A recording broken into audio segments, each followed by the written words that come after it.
Welcome to NECN TV. I am Radha Murthy, Associate Professor, Narayana Engineering College, Nellore. Today I am going to discuss about some important concepts in dielectrics and magnetic materials. First see dielectrics. What are dielectrics? Dielectrics are highly insulating materials. They do not contain any free electrons, or they contain very few free electrons. That's why they have high insulating properties. Examples are polyvinyl chloride, transformer oil. These are the examples. Next, the important concept in dielectrics are electric dipole moment. What is meant by electric dipole moment? If two equal and opposite charges are separated by some distance, they constitute electric dipole and possess electric dipole moment. Electric dipole moment is equal to charge into separation between two charges. Next concept is non-polar molecules. What is meant by non-polar molecules? In certain molecules, center of gravity of positive charges coincide with the center of gravity of negative charges. So they have zero dipole moment and possess symmetric structures. Next is polar molecules. What is meant by polar molecules?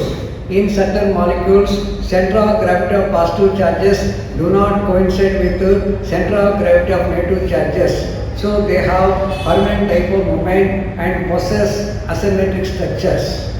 Next is what is the behavior of non-polar dielectric in an electric field? First is you take a fully charged condenser. So this condenser has a positive plate and a negative plate. What is plus Q? It is the charge on the positive plate. And what is minus Q? It is the charge on the negative plate. And E0 is the electric field intensity between these two plates.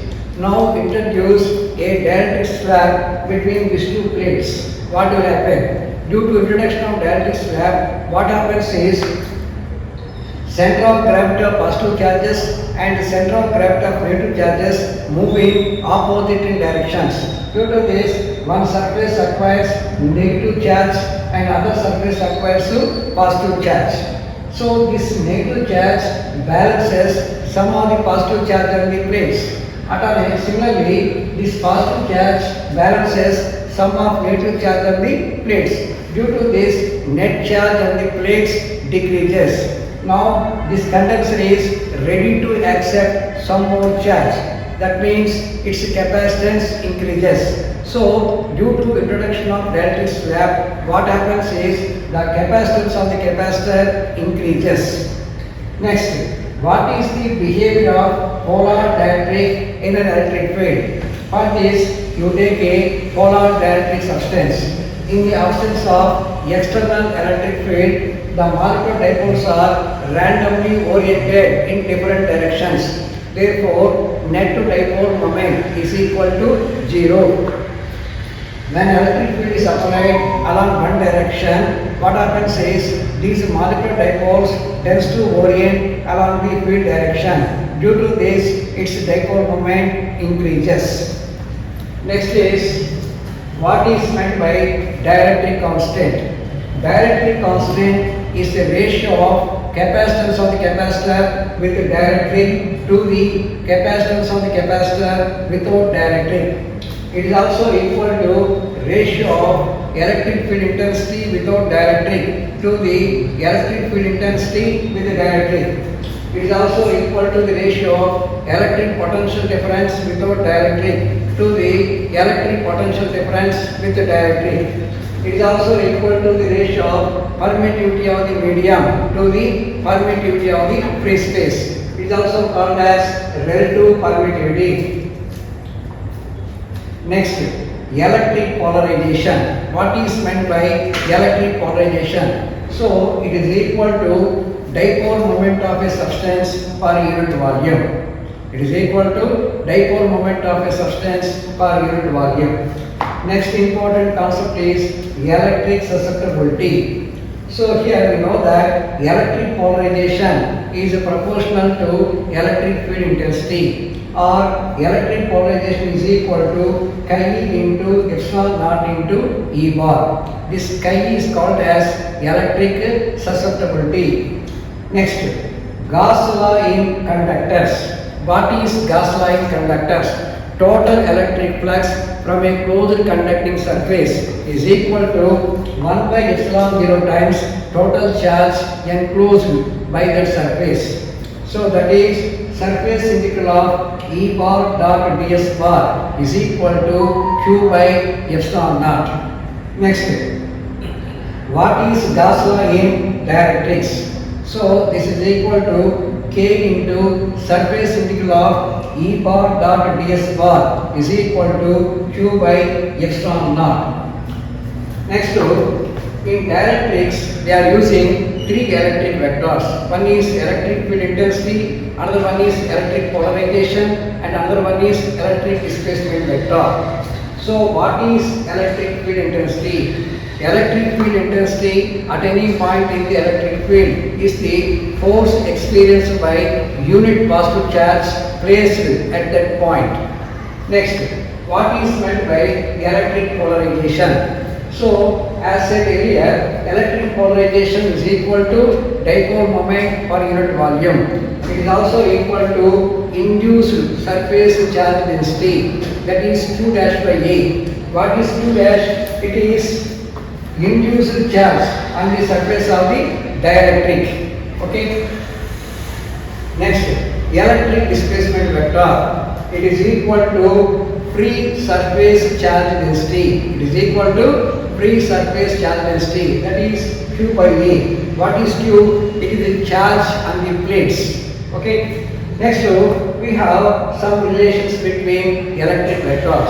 One relation is D bar is equal to epsilon naught E bar plus V bar, and another one is D bar is equal to epsilon E bar, and another one is surface integral of D bar dot ds bar is equal to Q, and the last relation is K is equal to 1 plus chi E. These are the relations between electric vectors.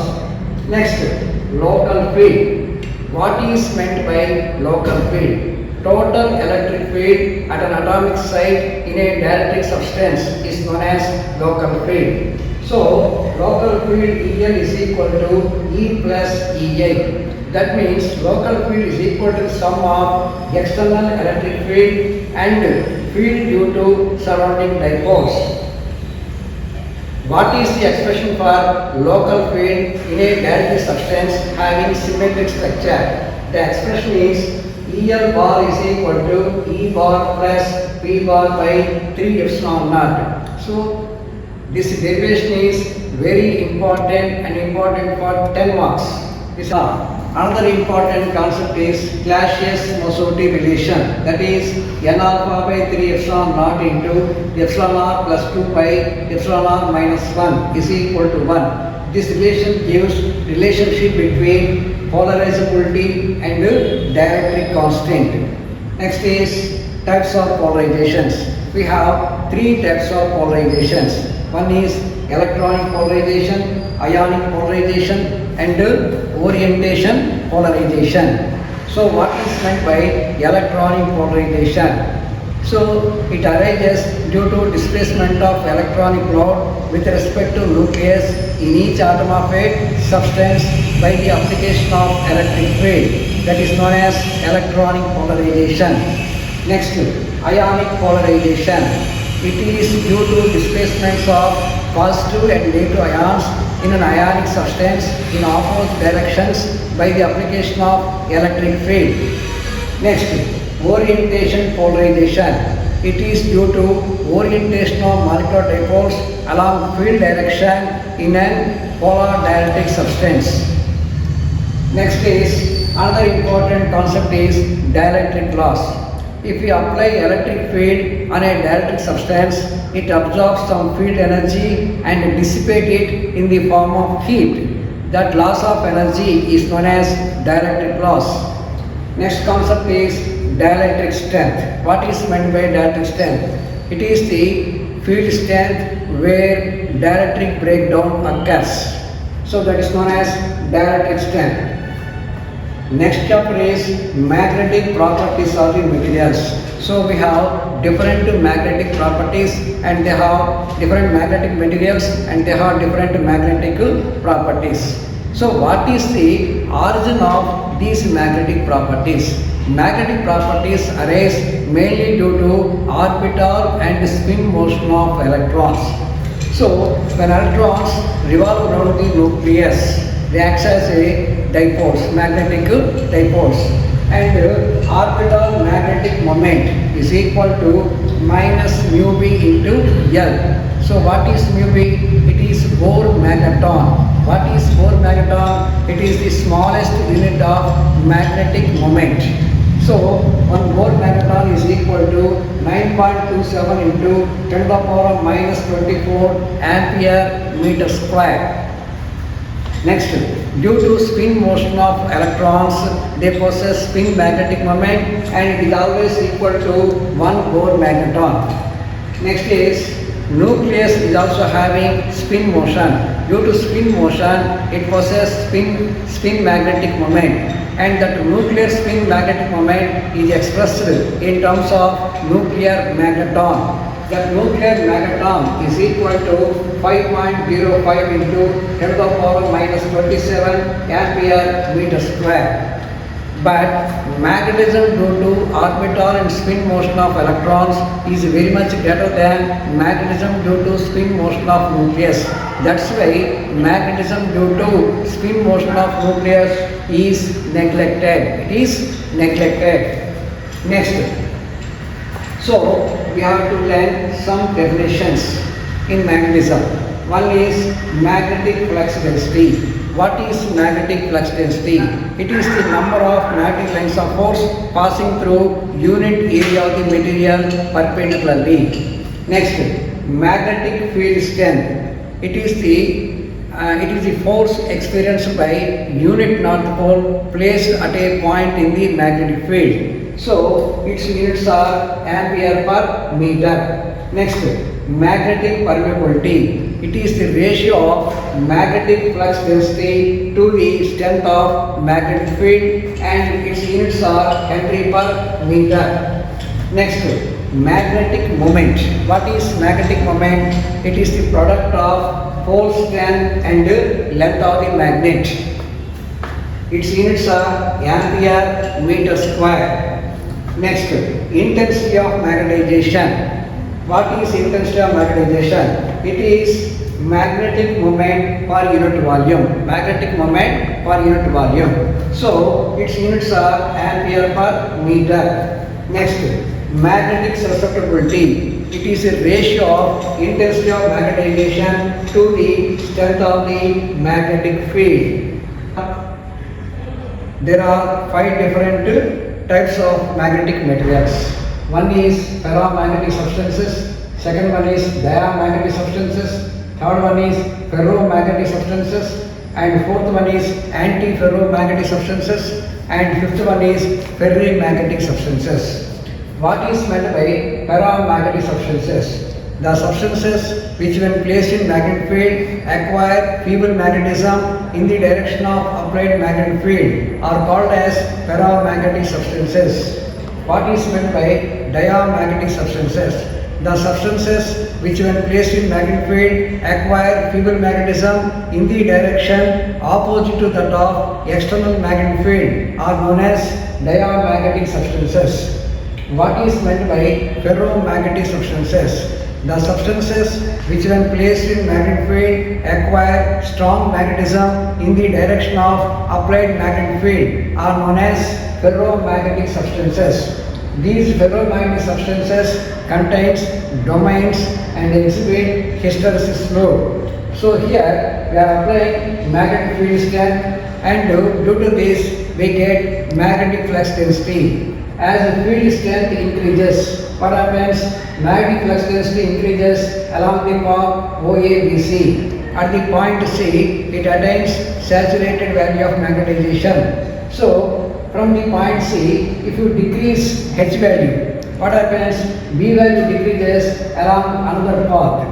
So here, even though the field strength is 0, the substance retains some flux density, that is OE. This OE is called as retentivity. That is called as retentivity. Next, apply magnetic field in the opposite direction and slowly increase its value. Due to this, what happens? The B value gradually decreases. At a certain field strength, what happens? B value becomes 0. This field strength is known as coercivity. So here, retentivity and coercivity are two important parameters of ferromagnetic substances. Like that, as H value changes, B value changes, and we get entire hysteresis loop. Next is anti-ferromagnetic substances. In certain magnetic substances, adjacent atomic spins are equal and anti-parallel to each other. They are called as anti-ferromagnetic substances. What is meant by ferrimagnetic substances? In some magnetic substances, adjacent atomic spins are unequal and anti-parallel to each other. They are called as ferrimagnetic substances. Next, another important concept is soft and hard magnetic materials. What is meant by soft magnetic materials? They can be easily magnetized and demagnetized. They are called as soft magnetic materials. These materials have small hysteresis loop area, hence they have low hysteresis losses.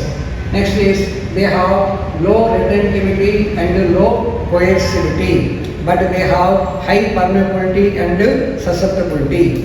Next is what is meant by hard magnetic materials. These materials cannot be easily magnetized or demagnetized. They are called as hard magnetic materials. These materials have large loop area, hence they have high hysteresis losses. Next, they have high retentivity and high coercivity, but they have low permeability and susceptibility. So these are some important concepts in dielectrics and magnetic materials. With this, I am concluding this class. Thank you to all.